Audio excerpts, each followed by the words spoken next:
Welcome back, everybody, to the last K Chamber. My name is Carl, and today we're going to be continuing the series of Eureka with Episode 2, Many Happy Returns. So, let's just get right on into it. So, at the end of Eureka Episode 1, we had the death of Walter and the death of his wife, Susan.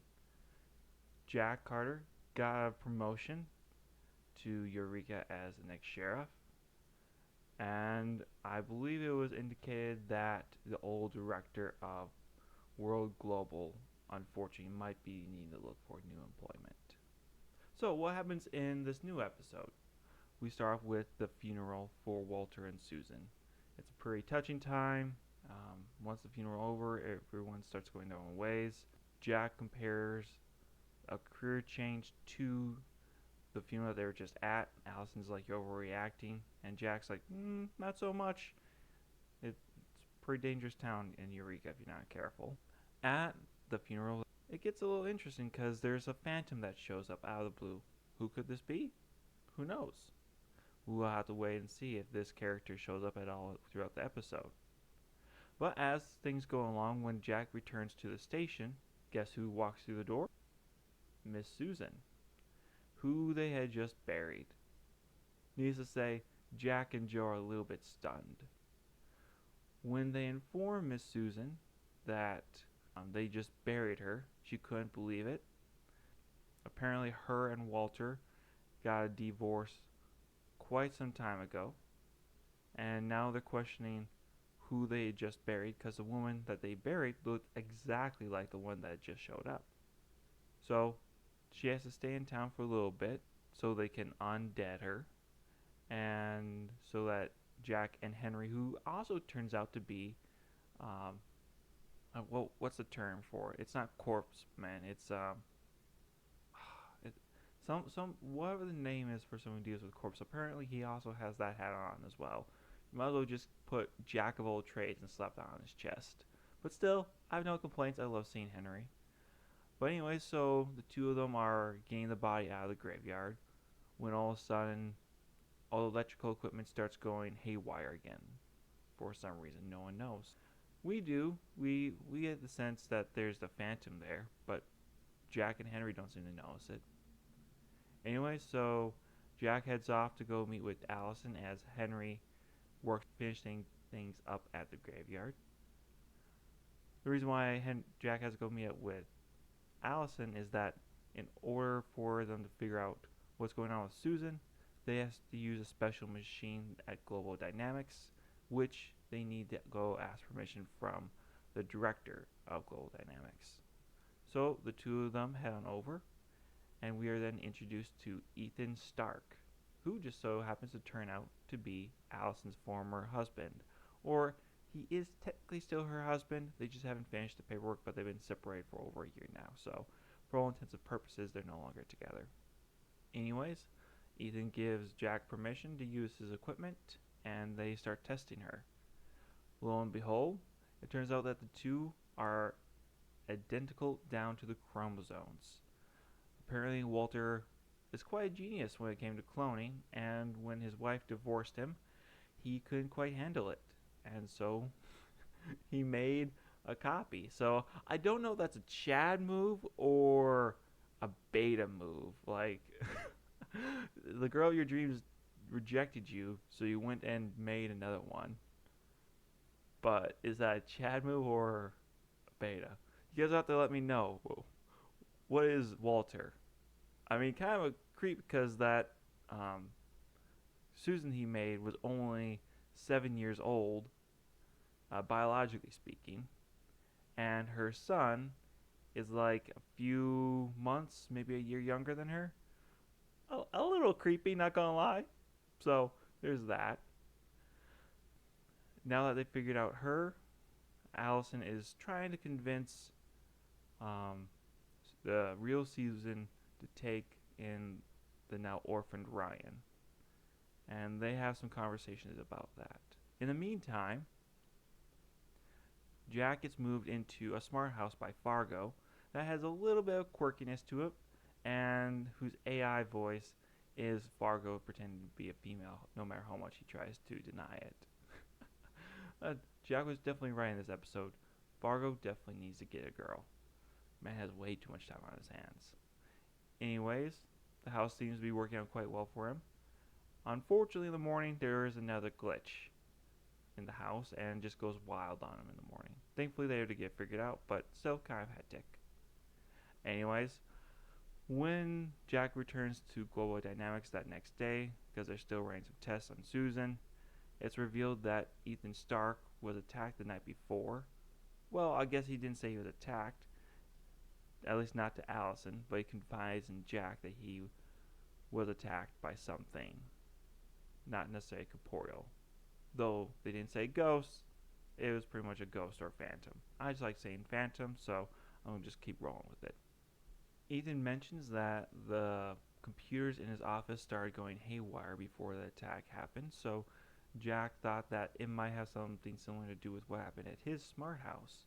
He has Fargo look everything up, and they believe they found the culprit, which are then stories switched back to Allison and Susan as they're driving around town. Allison brings Susan to their last stop, which happens to be Ryan's school, and lets her see Ryan. And Allison gives her a very touching speech about how she lost her husband and how Kevin doesn't have a father anymore, and how that you gotta appreciate the things that are close to you. It's a butchery of the speech. It's a pretty touching speech, and I guess Allison gets teared up by it, but she still wants to go and leave, and Allison will comply with it. But just as she does, the Phantom appears, walking right across the street headed towards the school, causing all the vehicles to all of a sudden go into alarm. Rushing out to go protect the kids, Allison gets in the creature's way, which injures her and causes her to collapse to the ground as the creature continues to process forward. Well, as it's about to reach Ryan, Susan comes out of nowhere and threatens the creature to stop. What she's going to do about it, not really sure. If Ethan Stark and Allison can't really do anything, I don't know how much chance she has. But she did nonetheless, so props to her. As the creature sees her, though, it stops and it starts to solidify to reveal that it was Walter, who we thought had vaporized in the previous episode, is actually still alive in a corporeal form. Thankfully, Jack and the rest of the crew are able to get there in time to help save Walter and bring him back into our current reality.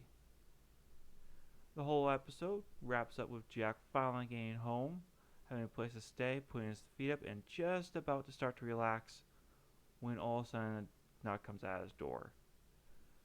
When Jack opens it up, surprise, surprise, it's his daughter Zoe, who has gone AWOL again. And that is where we conclude episode 2 of Eureka. I thought the episode was pretty good. I give it an 8 overall. I thought it followed up the first one pretty well. All the characters did pretty good, I thought. One thing I forgot to mention. Beverly.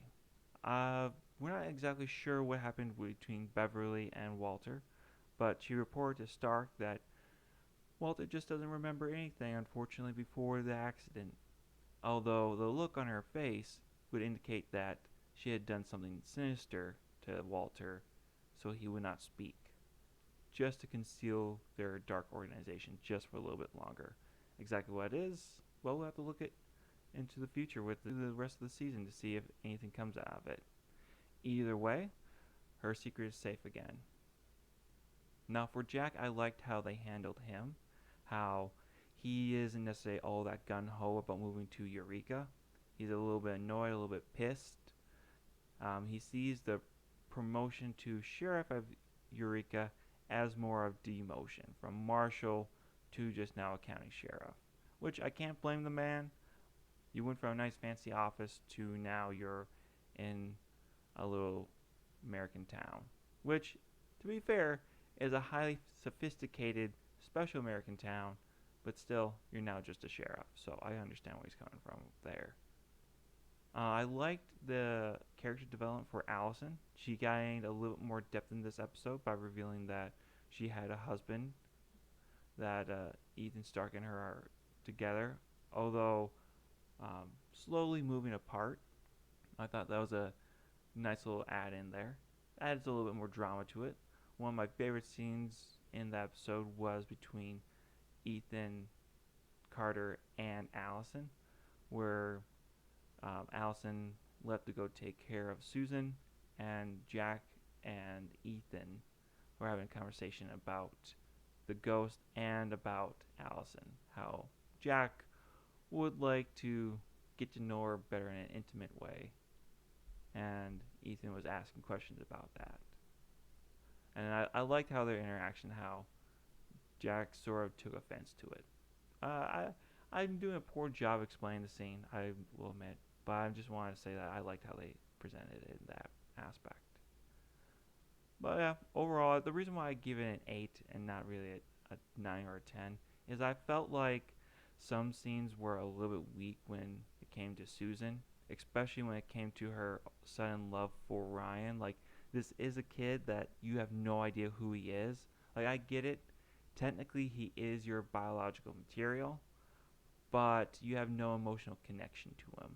You don't have that motherly connection that um, most people would have. So I I get for the show it works, but if you really think about it, it didn't make too much sense to me. But hey, it's fine. It's a decent episode overall. As I said, more of a nitpick than anything. But hey, thank you for watching. I hope you enjoyed the video, and I'll catch you on the next one. Take care, guys. Bye for now.